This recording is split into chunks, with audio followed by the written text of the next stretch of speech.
So up until this time, the idea of fashion and buying clothing because it was fashionable really did not exist amongst the ordinary public. This was an idea that was only introduced much later. It was the idea of wearing something that was fashionable or up to date was something that was very common amongst the wealthy upper echelons of society. But the common people didn't think and behave this way.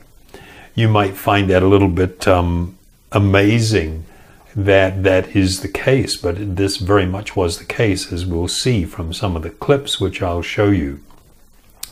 So Bernays was about to change all of that, you know, what was the status quo at the time. He was to introduce the idea that your choice of clothing had a great deal to do with expressing yourself as an individual and becoming an interesting person. When you look at these next clips, you'll probably be moved, as I was, by how far society has shifted over a relatively short period of time. Many of the ideas and values that we have connected to ourselves and what we value have been actually manufactured by others and forced upon society through psychological manipulation. It was not really that we were unwilling to buy into these ideas, but as Bernays points out, or as he puts it rather, it was definitely achievable through the engineering of consent. There's a psychology of dress. Have you ever thought about it? How it can express your character? You all have interesting characters, but some of them are all hidden. I wonder why you all want to dress always the same, with the same hats and the same coats.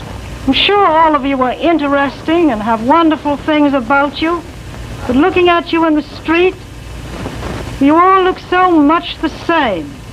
And that's why I'm talking to you about the psychology of dress. Advertising was manipulation. It was a way to get you to do something that didn't come out of you. It came out of somebody else. Somebody else said, this year you should be wearing powder pink shirts with matching powder pink buck shoes. And I said, why? That's not who I am. That's who somebody else is. They wanted you to be somebody who would buy their stuff. This whole feeling of being somebody else's tool.